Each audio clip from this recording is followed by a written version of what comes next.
अपने बीच में हमारी बहन निधि मंसूरी जी बैठी हैं, इनसे चाहूंगा कि 2 मिनट में अपनी बात को रख लेंगे।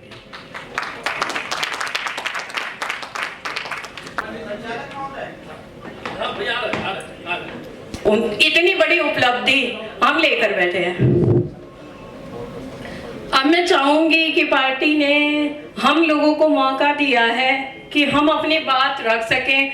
मैं उसके लिए धन्यवाद चाहूंगी। कहीं किसी से पूछा भी नहीं जाता है, किसी कार्यकर्ता से या किसी पदाधिकारी से, तो इतना किसी पदाधिकारी को इतना सम्मान भी नहीं दिया जाता है, किसी पार्टी में इतना वो भी नहीं दिया जाता, बस फैसला सुना दिया जाता है आप ये कार्य में लगिए। लेकिन हम लोग बहुत भाग्यशाली हैं कि हम ऐसे नेता के साथ में जुड़े हैं जहाँ पे हम लोगों से पूछा जा रहा है कि आप कैसे पार्टी को आगे बढ़ा सकते हो या कैसे अपने विचारों से इसको आगे ले जाने का काम कर सकते हो। तो मैं बहुत बहुत धन्यवाद देना चाहूंगी अपने सभी वरिष्ठ नेतागण का और अपनी इस बड़ी टीम का, जिनके सहयोग से आज हम इधर खड़े हैं और अपनी बात रख पा रहे हैं। अब मैं शुरुआत करूंगी सदस्यता अभियान।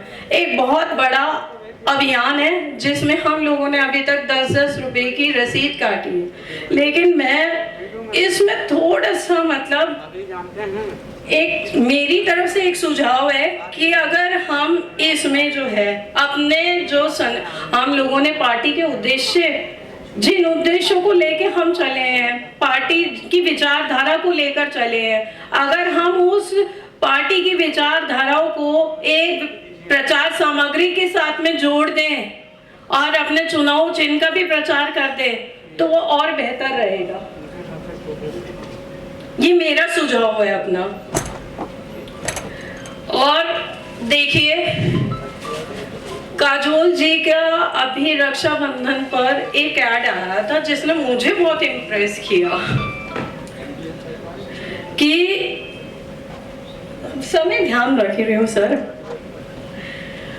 भारत, चलिए एक नया भारत बनाइए, तो क्यों ना वो शुरुआत हमारी पार्टी की विचारधारा से भी की जाए। एक नया भारत बनाए, एक ऐसा भारत बनाए जहां पर आम लोगों को अपनी जरूरतें या अपनी समस्याओं को समाधान कराने में लंबी लाइनों में ना खड़ा होना पड़े।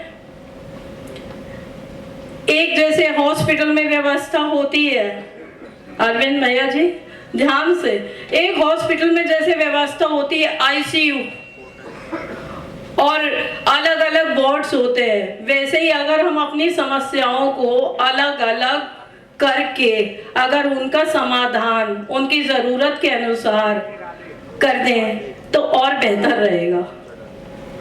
तो उसके लिए एक कॉल सेंटर की व्यवस्था, जैसे आपने कहा था कि हम 10 रुपए की पर्ची कटवाएंगे और उन लोगों से पूछेंगे, तो उनकी समस्या का निदान अगर हम अलग अलग कैटेगरी में करके, अब जैसे मेरे पास एक आरएसएस सेंटर था और वो लोगों के जमीन पर बन रहा था, प्लॉट्स पर बन रहा था और उस पर कार्य चल रहा था। अगर वो हम लोग प्राथमिक के तौर पर लेते और उस पर कार्रवाई करते तो शायद वो रुक जाता। इस तरीके से बहुत सारी समस्याएं होती हैं जिनमें हमें समय देना पड़ता है और कई चीजें ऐसी होती हैं कि एकदम इमीडिएटली हमें चाहिए होती है।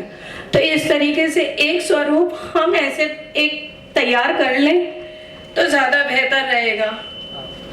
और सर ये जो सदस्यता अभियान है, अगर हम जैसे अभी पदाधिकारी अपने नियुक्त कर रहे हैं और हर पदाधिकारी को एक 5-5 बैनर अपने जिले में अगर लगाना हो तो कितने पदाधिकारी, कितने हजार बैनर, हमारी पार्टी की कितनी बड़ी ब्रांडिंग हो जाएगी हर जिले में। जहां भी जाएंगे, जैसे मेरठ में, सहारनपुर में हम लोगों की इतनी टीम है, 40-40, 50-50 लोग हैं और 100-100 कार्यकर्ता भी हैं कई जिलों में, तो वहाँ पे 5-5 अगर हम लोग बैनर भी अगर 100-100 रुपए के, छोटे नहीं, ये नहीं बहुत बड़े चाहिए, अपनी व्यवस्था के अनुसार कोई 5 भी लगा सकता है, 10 भी लगा सकता है, 20 भी लगा सकता है, एक ये कर दिया जाए सर।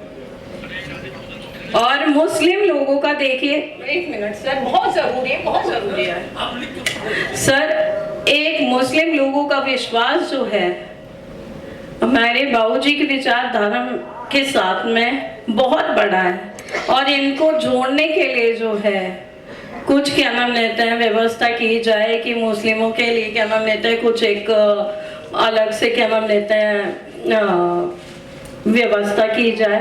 एक मुस्लिम महिलाओं को घर घर जाके हमें समझाना पड़ता है, तो कुछ पार्टी की तरफ से अगर हमें सपोर्ट मिले कि महिलाओं की एक टीम जो है इन पर लगे, क्योंकि वो बाहर नहीं आ पाती हैं, बहुत ज़्यादा संख्या में बाहर नहीं आ पाती हैं। लेकिन आप समझते हैं कि एक औरत जो है अगर हम किसी आदमी को समझाते हैं तो वो एक वोट देता है, लेकिन अगर हम एक औरत को समझाते हैं तो उसका पूरा परिवार को तैयार कर लेती है।